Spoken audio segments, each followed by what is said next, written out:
L'enfant des âges farouches, plus vite que le vent, plus fort que toutes les vagues de l'océan, toujours plus loin, l'enfant de tous les hommes, apprends et donne ton savoir, bats-toi, invente-nous des mondes plus grands, toujours plus grands.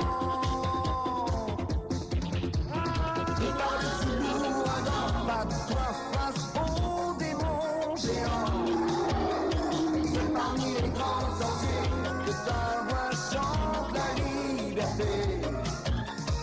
Il aura la faim, le sang, il oublie d'un livre, un cri, oublie les temps farouches, la peur plus sombre que la nuit. Tu vois s'étendre quand la lune s'y ronde, tout le sourire du monde.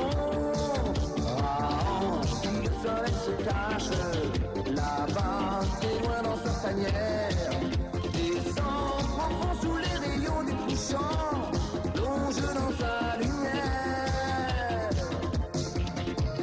Sont perdus dans la nature, tu te bats, fils des âges futurs. Marche dans la nuit des temps, la vie est un défi constant.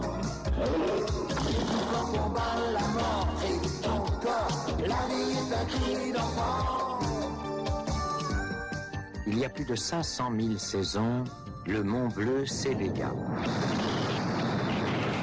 Toute la nuit, le volcan maudit cracha ses entrailles de feu sur la horde de Grao le Sage. À l'aube de l'humanité, à l'aube des temps obscurs, le Mont Bleu n'avait épargné qu'un enfant. Il s'appelait Raon. Raon, fils des âges farouches.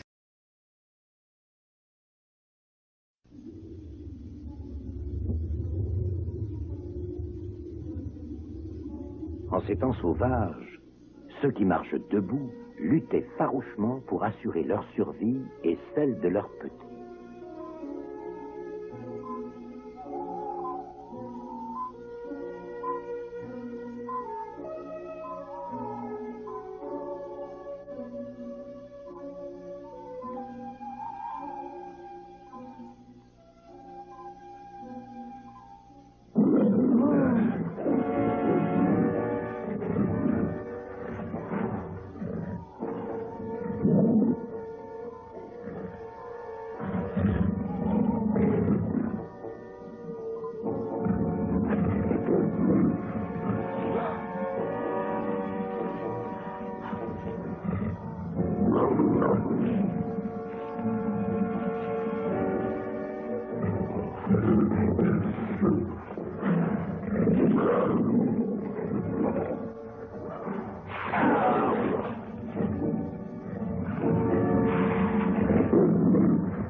sera pour Krao l'enfant qu'il n'a pas eu. Et Krao t'enseignera tout ce qu'il a appris sur l'eau qui court et sur la terre qui tremble.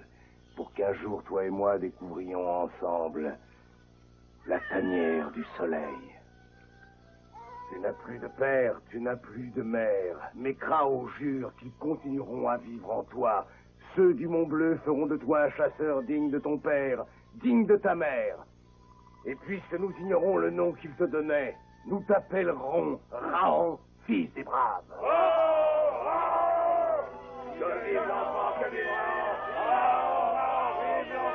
Raon, le fils des âges farouches. Raon, fils des âges farouches.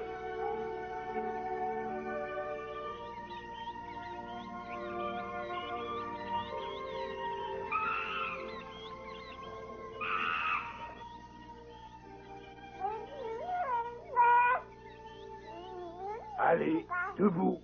Tu n'es pas un quatre mains. Allez, fils, debout. Tu peux marcher debout. Oh. Viens, Raon, viens. Viens voir Krao.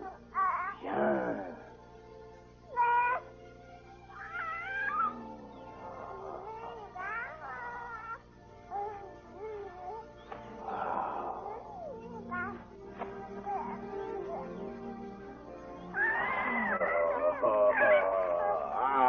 Ah oui.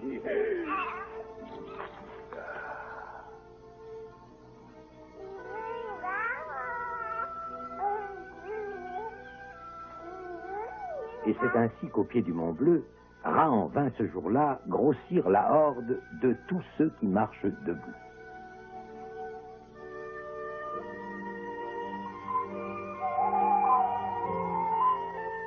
De lune ronde en lune ronde, le vieux Krao avait chassé pour son clan. Maintenant, il chassait aussi pour son fils.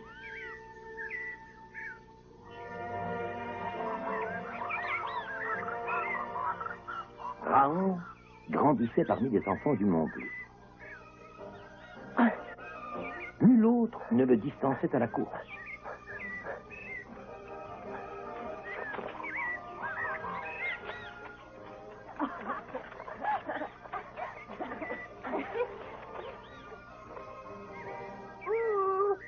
Raon est là, trouvez-moi, je suis là.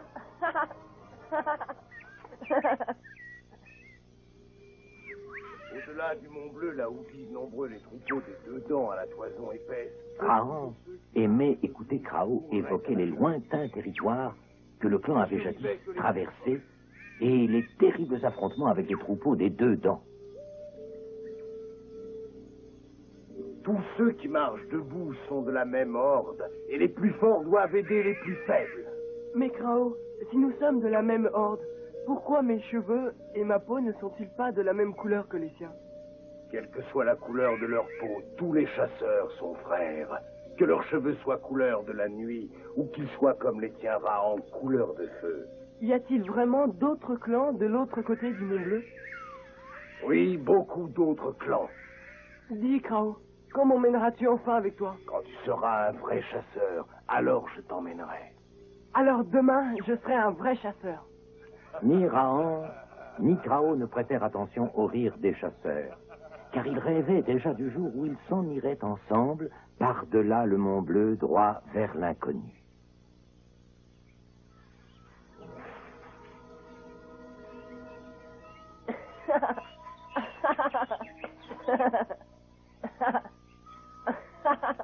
Eh, viens, Baloua.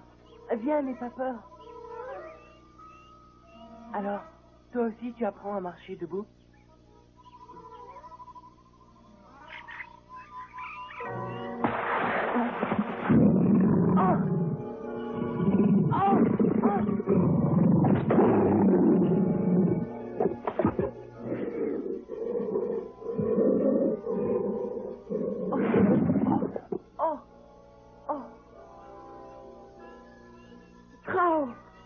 Raon, mon petit Raon. Oh, pardon, pardon. Je voulais être vraiment un vrai chasseur comme toi. Oh, pardon.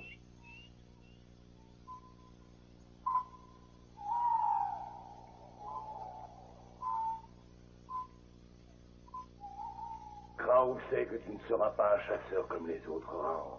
Tu seras le plus adroit, le plus rusé, le plus brave. Mais comment? Il faut du temps, beaucoup de temps. Savoir rester des jours à l'affût, aimer et comprendre les bêtes que tu chasses, les observer, devenir plus rusé qu'elles et surtout, ne jamais tuer leurs petits.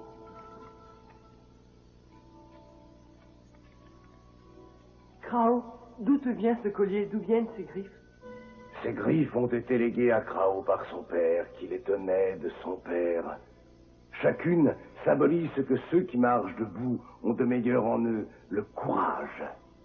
Le courage? Le courage?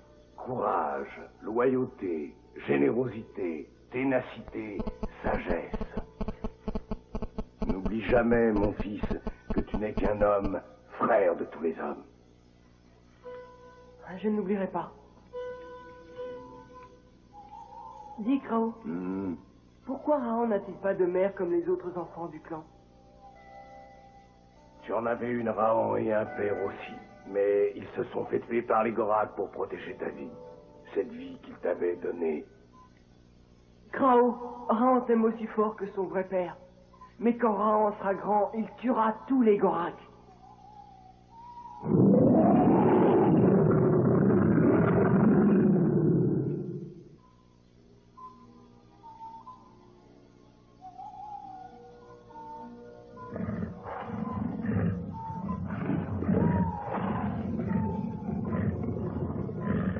Ce soir-là, Raon fut le premier à sentir leur présence aux abords du village.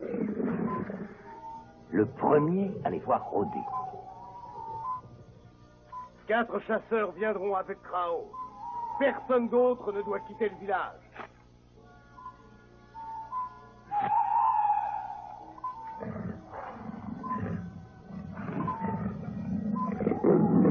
Debout, Gorak! Raon va prendre votre vie, comme vous avez volé celle de ses parents.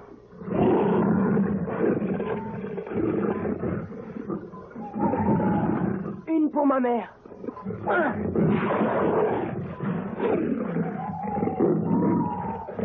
Et une pour mon père. Il manque de lance. Mais je ne vois pas Raon. Quelqu'un vient de tuer les Goraks. Inutile de chercher notre Raon. Ça ne peut être que lui. Si tu dis vrai, Raon a désobéi. Il a été trop imprudent, trop audacieux. Oui, mais s'il est sain et sauf, je crois que désormais il pourra nous accompagner à la chasse. Oui, s'il est sain et sauf.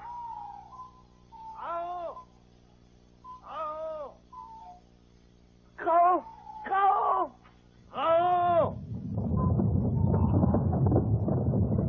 Krao avait déjà entendu le ventre de la terre gronder de cette façon. Le mont bleu, jusqu'à ce jour si paisible, parut éclater.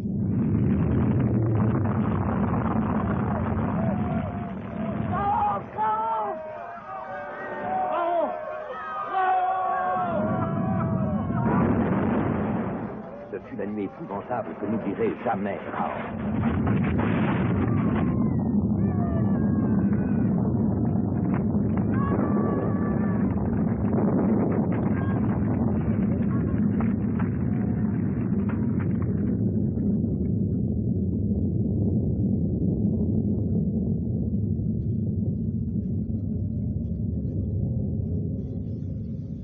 Quand la colère de la montagne maudite cessa, le village avait disparu. Krao! Krao!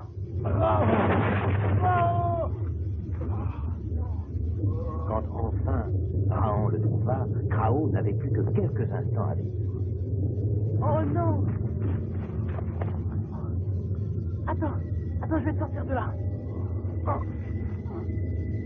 Laisse, Raon, mon petit, trop tard.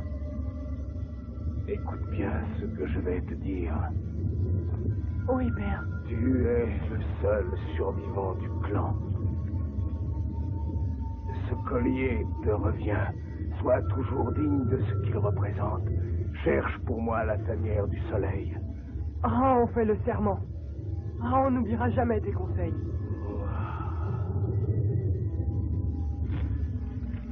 Oh, père, Krao! Oh, Krao! Non! Non, Raon ne veut pas que tu meurs! Raon restera toujours le fils de Krao. Tu vivras toujours dans le cœur de Raon.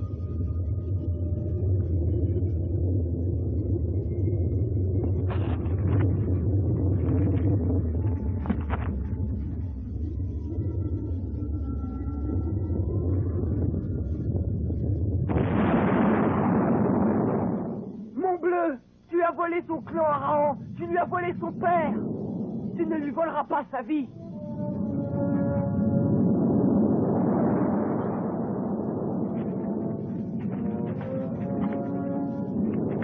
Pourquoi vont-ils tous dans la même direction? L'eau. Ils vont vers l'eau.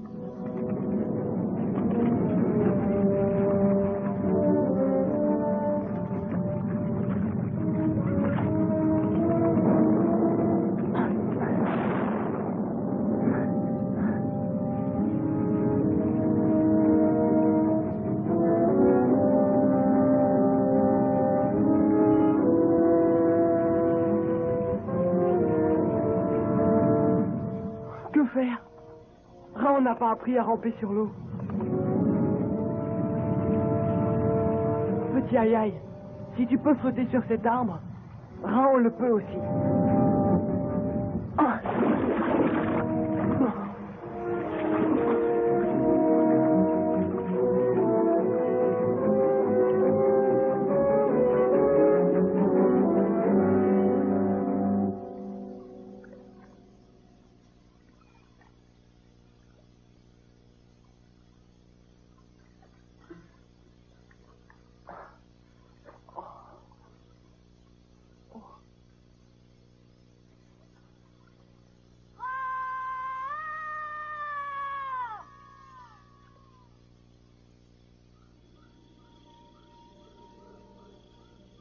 Jamais plus Krao n'accompagnerait Raon à la chasse. Jamais plus Raon ne reverrait le mont bleu. L'enfant était seul, tout seul, à l'aube de l'humanité, à l'aube de la terre, cet inconnu. Raon était livré à lui-même.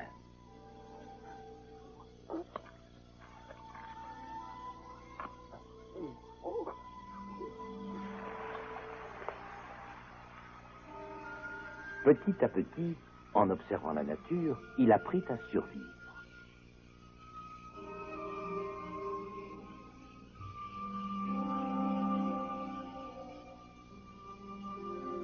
Soleil, quand je serai grand, je trouverai ta tanière. Je l'ai promis à Krao. Il faut d'abord que Raon apprenne à ramper sur l'eau.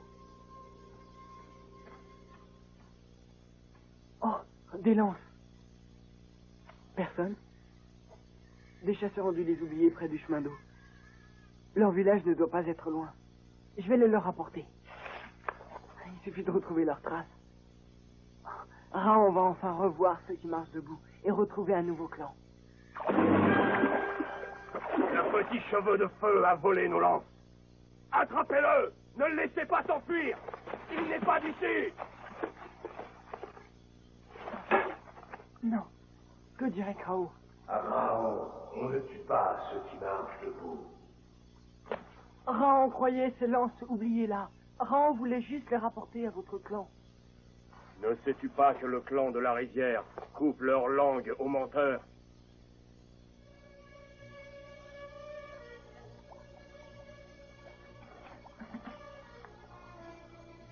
Ainsi, tu voulais voler nos lances. Non. Krao a appris à Raon à ne jamais voler. Vraiment? Oui. Si Raon avait vu ceux qui rampaient sur l'eau, il n'aurait jamais touché à leur lance. Tu mens. Je te trancherai moi-même la langue au lever du jour. Oh!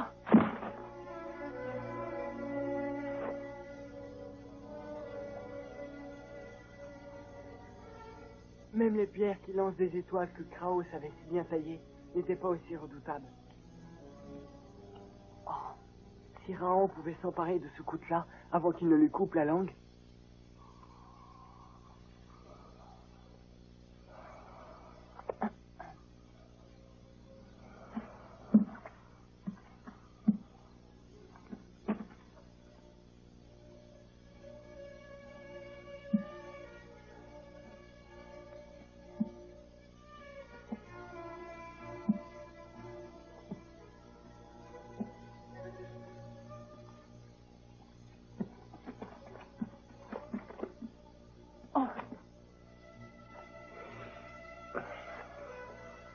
Puisque ce chef veut torturer Rahan, c'est un ennemi.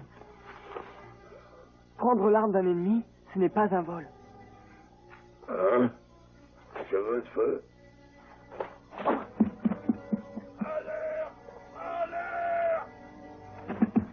Attrapez-le! Et non, vite! Mais comment a-t-il pu tomber? Il est parti par ici! Non, non, non, vers la forêt, je le vois.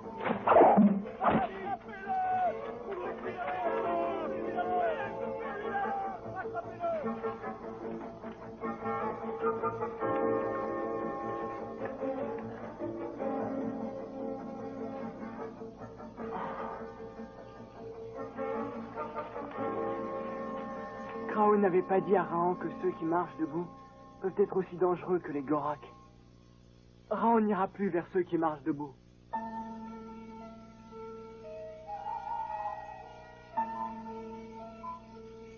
Pourquoi le jour?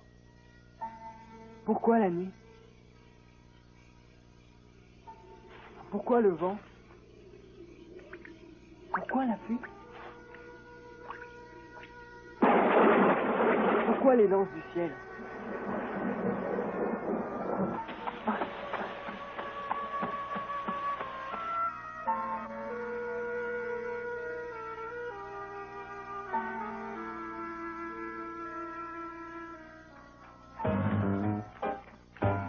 Et pour des lunes et des lunes, Rahan tourna le dos à ceux qui marchent debout.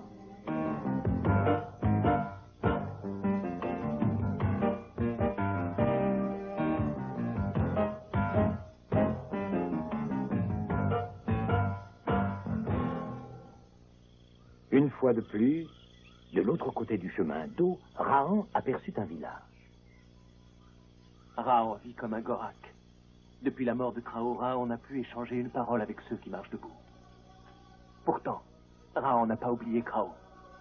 N'oublie jamais, mon fils, que tu n'es qu'un homme, frère de tous les hommes. Pourquoi les fuir?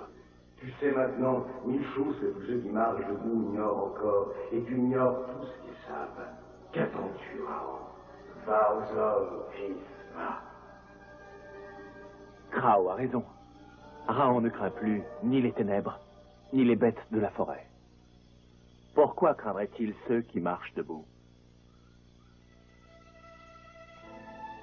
Kutla, tu m'as aidé à survivre dans la forêt, la nuit, la pluie, le vent. Montre-moi quel est de ces villages le plus accueillant.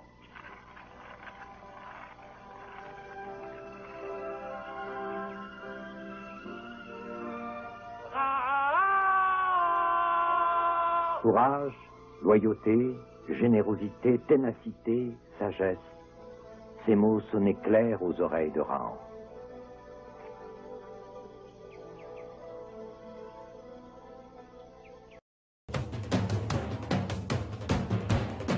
Et voici que le fils de Krao le sage s'élançait encore vers l'inconnu, à la découverte de la profonde et mystérieuse tanière du soleil, à la découverte de la grande horde de ceux qui marchent debout, les hommes.